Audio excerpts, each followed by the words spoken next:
ৰকিবুল হুছেইনৰ সহায় এই ২৪ৰ নিৰ্বাচনত আপুনি কেনেধৰণে পাম বুলি আশা কৰিছে? কোনেও পাহৰি যাব নালাগে। মই সদায় কওঁ শ্ৰী ৰকিবুল হুছেইন ডাঙৰীয়া আমাৰ দলৰ এজন বৰ সন্মানীয় আৰু এজন জ্যেষ্ঠ এজন আমাৰ নেতা, আৰু তেওঁ মোৰ সতীৰ্থ। যে ৰকিবুল হুছেইন ডাঙৰীয়া এজন শক্তিশালী এজন ৰাজনৈতিক নেতা, আৰু তেওঁ নিশ্চয় মোক সহায় কৰিব একেলগে কাম কৰিবৰ কাৰণে। কিছু সময় পূৰ্বে অসম কংগ্ৰেছৰ প্ৰাৰ্থী তালিকা প্ৰকাশ কৰিছে, আৰু আটাইতকৈ চৰ্চিত সমষ্টিটো হৈছিলে নগাঁও সমষ্টি। কাৰণ নগাঁও সমষ্টিত ৩গৰাকীকৈ হেভিৱেইট প্ৰাৰ্থী আছিলে কংগ্ৰেছৰ। গতিকে কোনে টিকট লাভ কৰিব তাক লৈ বিভিন্ন সময়ত বহুত সংবাদ মাধ্যমে ইতিমধ্যে বাতৰি সম্প্ৰচাৰ কৰি আহিছিলে, কিন্তু অৱশেষত সেই ক্ষণ আহি পালে। আৰু বৰ্তমানৰ সাংসদ নগাঁও সংসদীয় সমষ্টিৰ প্ৰদ্যুৎ বৰদলৈ, আৰু তেওঁৱেই পুনৰবাৰ অসম কংগ্ৰেছৰ টিকট লাভ কৰিছে। প্ৰথমতে আপোনাৰ প্ৰতিক্ৰিয়া জানিবলৈ চেষ্টা কৰিছোঁ, কি ক'ব বিচাৰিব? এটা অতি জটিল প্ৰশ্ন আছিলে, মানে কোনে টিকট লাভ কৰিব? কিন্তু নহয়, জটিল নাছিলে। জটিল তোমালোকে মেডিয়াই জটিল কৰিছা বাৰে বাৰে, কিছুমান মুখৰোচক এনেকুৱা ধৰণৰ বস্তু প্ৰচাৰ কৰি পেলাই। আচলতে মই নগাঁৱৰ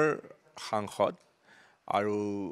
মই দলক কৈছিলোঁ যদি মই আকৌ অৱতীৰ্ণ হ'ব লাগে মই নগাঁৱতে বিচাৰিম। কাৰণ এতিয়া মই নগাঁৱৰ এজন ভোটাৰ, আৰু যোৱা ৫ বছৰ ধৰি বৰ নিষ্ঠা সহকাৰে মই নগাঁৱৰ কাৰণে বা নগাঁৱৰ গোটেই সমষ্টিৰ কাৰণে, মধ্য অসমৰ কাৰণে মই আন্তৰিকতাৰ সৈতে নিষ্ঠাৰে সৈতে কাম কৰিছোঁ। আৰু গতিকে মই উঠিলে মই নগাঁৱতে উঠিম বুলি মই দলক কৈছিলোঁ। আৰু মই আজি পুনৰবাৰ দলে মোক নগাঁৱৰ পৰা কংগ্ৰেছ দলৰ প্ৰাৰ্থী হিচাপে প্ৰক্ষেপণ কৰি মোক আকৌ মনোনীত কৰাৰ বাবে মই আমাৰ ভাৰতীয় জাতীয় কংগ্ৰেছৰ সন্মানীয় সভাপতি শ্ৰী খাৰ্গে ডাঙৰীয়া, আমাৰ পাৰ্লিমেণ্টাৰী পাৰ্টিৰ কংগ্ৰেছ পাৰ্লিমেণ্টাৰী পাৰ্টিৰ চেয়াৰপাৰ্চন শ্ৰীমতী ছোনিয়া গান্ধী ডাঙৰীয়ানী, তাৰপিছতে আমাৰ নেতা শ্ৰী ৰাহুল গান্ধী ডাঙৰীয়া, আৰু প্ৰমুখ্যে শ্ৰী কে.চি. বেণুগোপাল প্ৰমুখ্যে শ্ৰী জিতেন্দ্ৰ সিং, আৰু আমাৰ অসম প্ৰদেশ কংগ্ৰেছ কমিটিৰ সভাপতি শ্ৰী ভূপেন বৰা ডাঙৰীয়া, আমাৰ কংগ্ৰেছ বিধায়িনী দলৰ নেতা শ্ৰী দেৱব্ৰত শইকীয়া প্ৰমুখ্যে সকলোকে মই মোৰ আন্তৰিক ধন্যবাদ জনাইছোঁ। আৰু দলে আনুষ্ঠানিকভাৱে ঘোষণা কৰিলে যে মই আকৌ নগাঁৱৰ পৰাই লোকসভাৰ বাবে এইবাৰ নিৰ্বাচনত অৱতীৰ্ণ হ'ম। সকলোৱে চৰ্চা কৰি আছিলে যে নগাঁও সমষ্টি পুনৰ নিৰ্ধাৰণৰ পাছত এটা নতুন ৰূপ পাইছে, তাত যথেষ্ট সংখ্যক সংখ্যালঘু ভোটাৰ তাত অন্তৰ্ভুক্ত হ'ল। সেইটো কাৰণে নগাঁও সমষ্টিটোত গৌৰৱ গগৈৰ চকু আছিলে বুলি কিন্তু বিভিন্ন সময়ত বহুতে কয় গোটেই বিষয়টোক। এতিয়া আপুনি এইবাৰ কেনেকুৱা ধৰণৰ নিৰ্বাচনী প্ৰতিশ্ৰুতি লৈ আপুনি আকৌ ২০২৪ৰ ৰণ এক প্ৰকাৰ সেই ৰণত অৱতীৰ্ণ হ'ব? মই এটা কথা স্পষ্ট কৰি দিছোঁ, আগতেও বা মোৰ ৰাজনৈতিক জীৱনৰ ৰাজনৈতিক পৰিক্ৰমাটো মই কেতিয়াও কোনো সংখ্যাগুৰু, কোনোবা হিন্দু, মুছলমান বা কিবা তেনেকুৱা ধৰণৰ বিভাজন বা এনেকুৱা ধৰণৰ ভাগ কৰি পেলাই মই কেতিয়াও ৰাজনীতি কৰা নাই, আৰু মই ৰাজনীতি নকৰোঁ। মোৰ কাৰণে আমাৰ গোটেই সমষ্টিটোৰ বিভিন্ন ভাষা ভাষী ধৰ্ম জাতি জনগোষ্ঠীৰ মানুহ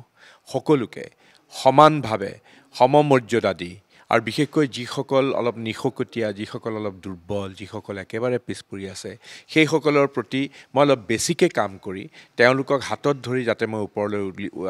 আগুৱাই লৈ যাব পাৰোঁ তাৰ কাৰণে মই কাম কৰি আহিছোঁ আৰু কাম কৰি যাম। গতিকে সকলোকে বুকুৰ মাজত সোমোৱাই, সকলোকে সন্মান দি, মৰ্যাদা দি, আৰু সমবিকাশৰ বা সকলোতে সমান সুযোগ দি মই কাম কৰি যোৱাৰ যিটো মোৰ এটা নীতি, সেই নীতিয়ে মই পালন কৰিম। আৰু স্বাভাৱিকতে মই প্ৰত্যেকৰে ওচৰলৈ যাম, চবৰে ওচৰলৈ যাম, কি সংখ্যাগুৰু, কি সংখ্যালঘু, কি সকলোকে। গতিকে মোৰ সেই ৰাজনীতিয়ে বাহাল থাকিব, আৰু সেই ৰাজনীতি কৰিয়েই মই মোৰ পিছপৰা জেগাবিলাক আমাৰ সাধাৰণ মানুহৰ শক্তিশালী কণ্ঠস্বৰ হ'বৰ কাৰণে মই চেষ্টা কৰিম। কাৰণ মই বিৰোধী দলৰ এজন সাংসদ আছিলোঁ, আৰু আশা কৰিছোঁ যে মই আগলৈও এনেকৈ সকলোৰে আশা আকাংক্ষাক প্ৰতিফলন কৰিবৰ কাৰণে মই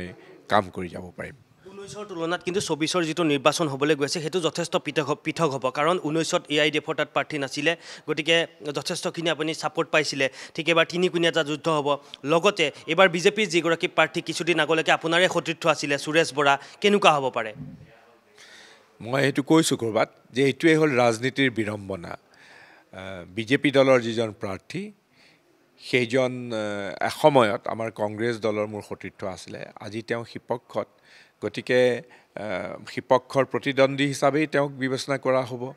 আৰু আমি মানুহৰ মাজলৈ যাম আমি আমাৰ কথাবিলাক আমি দাঙি ধৰিম আৰু সেই সিদ্ধান্ত ৰাইজে গ্ৰহণ কৰিব আৰু এটা চৰ্চাৰ বিষয় যদিও আপুনি টিকট পাইছে তথাপিতো সুধিছোঁ ৰকিবুল হুছেইনৰ লগত আপোনাৰ আগতে যিটো সম্পৰ্ক আছিলে সেই সম্পৰ্কটো লাহে লাহে বহুতে কয় যে দূৰত্ব বাঢ়িছে গতিকে ৰকিবুল হুছেইনৰ সহায় এই ২৪ৰ নিৰ্বাচনত আপুনি কেনেধৰণে পাম বুলি আশা কৰিছে কোনেও পাহৰি যাব নালাগে আৰু মই সদায় কওঁ শ্ৰী ৰকিবুল হুছেইন ডাঙৰীয়া আমাৰ দলৰ এজন বৰ সন্মানীয় আৰু এজন জ্যেষ্ঠ এজন আমাৰ নেতা আৰু তেওঁ মোৰ সতীৰ্থ আমি একেলগে MLA আছিলোঁ একেলগে আমি মন্ত্ৰী আছিলোঁ আৰু সঁচা কথা ক'বলৈ গ'লে তেওঁ নগাঁৱত মোক সদায় সহায় কৰে গতিকে মোৰ আৰু ৰকিবুল হুছেইনৰ মাজত কোনো দ্বন্দ্ব খৰিয়াল কোনো ধৰণৰ নাই আমি একেলগে কাম কৰিম আৰু সেই কথাত কোনো ধৰণৰ ইয়াত বেলেগ কথা আহিবই নোৱাৰে আৰু মই আশা কৰিম যে ৰকিবুল হুছেইন ডাঙৰীয়া এজন শক্তিশালী এজন ৰাজনৈতিক নেতা আৰু তেওঁ নিশ্চয় মোক সহায় কৰিব একেলগে কাম কৰিবৰ কাৰণে AIDFৰ যিগৰাকী প্ৰাৰ্থী আমিনুল ইছলামে আপোনাৰ কাৰণে কেনেকুৱা ধৰণৰ প্ৰত্যাহ্বান হ'ব পাৰে বুলি আপুনি ভাবিছে নহয় চাওক AIDFৰ কথা সকলোৱে জানে তেওঁলোকে নিৰ্বাচনত অৱতীৰ্ণ হৈছে তেওঁলোকে নিজে ইলেকশ্যনত জিকিব বুলি তেওঁলোকেও ভবা নাই আৰু তেওঁলোকে জিকিব নোৱাৰে সেইটোও জানে তেওঁলোকে নিৰ্বাচনত অৱতীৰ্ণ হৈছে কেনেকৈ কংগ্ৰেছৰ প্ৰাৰ্থী হিচাপে মোক তেওঁলোকে কেনেকৈ হৰুৱাব পাৰে সেইটো কাৰণেহে তেওঁলোকে নিৰ্বাচন অৱতীৰ্ণ হৈছে কিন্তু সাধাৰণ ৰাইজে সেইবিলাক কথা বুজি পায় কাৰণ তেওঁলোকে বিজেপি দলৰ হৈয়ে কাম কৰে আৰু বিজেপি দলৰ পৰামৰ্শমতে অসমৰ মুখ্যমন্ত্ৰীগৰাকীৰ নিৰ্দেশমৰ্মেই সেইটো কথাটো আৰু লুকাই থকা নাই চবেই জানে গতিকে মুখ্যমন্ত্ৰীৰ নিৰ্দেশমৰ্মে তেওঁ কংগ্ৰেছৰ ভোট যাতে বিভাজন হয় সেই কাৰণেই তেওঁলোকে কাম কৰে আৰু সেই কাম কৰাত একো আচৰিত হ'ব লগা একো নাই কিন্তু সাধাৰণ মানুহে তেওঁলোকৰ এই ৰাজনীতি তেওঁলোকে যে আচলতে বিজেপি দলৰ হৈহে তেওঁলোকে কাম কৰে বা কাম কৰি যাব সেইকাৰণে ৰাইজে বুজি পায় আৰু ৰাইজে সিদ্ধান্ত ল'ব মোৰ অকণো সন্দেহ নাই যে কংগ্ৰেছ দলৰ সপক্ষে সাধাৰণ ৰাইজে সকলোৱে সিদ্ধান্ত ল'ব 50-50 বুলি কৈ থাকে নগাঁও সমষ্টিটো মুখ্যমন্ত্ৰীগৰাকীয়ে 11.50 বুলি যিটো সমষ্টি কৈছে সেই সমষ্টিটো নগাঁও সমষ্টি গতিকে আপোনাৰ নিৰ্বাচনী ইছ্যু কেনেকুৱা হ'ব আপুনি সেই সমষ্টিটোত পুনৰ এবাৰ দিল্লী যাত্ৰা কৰিবৰ কাৰণে যাতে সহজ হয় নিৰ্বাচনী বস্তুটো এনেকুৱা যে বিশেষকৈ আমাৰ যিবিলাক দুৰ্বল মানুহ আছে আৰু বিশেষকৈ মুছলমান লোকসকলক বৰ বৈষম্য চলিছে খুব বিভাজন চলিছে তেওঁলোকে কোনো সা সুবিধা নাপায় তেওঁলোকক কিবা এটা সামান্য কাৰণতে প্ৰশাসনে বৰ একপক্ষীয়ভাৱে তেওঁলোকৰ ওপৰত অত্যাচাৰ কৰি আহিছে আৰু তেওঁলোকে কোনো ধৰণে আজি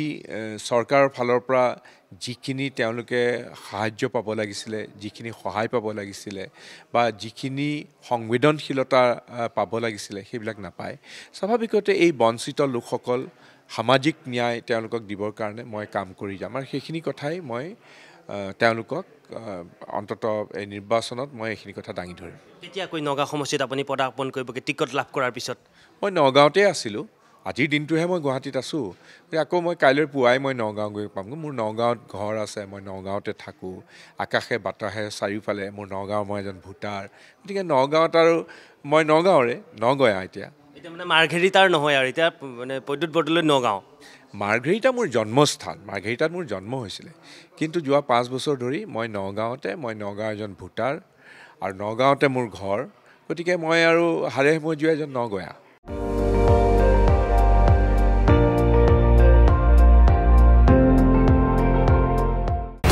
আপুনি চাই আছে ND24 সৰ্বশ্ৰেষ্ঠ নহয় সৰ্বোত্তমৰ দৌৰ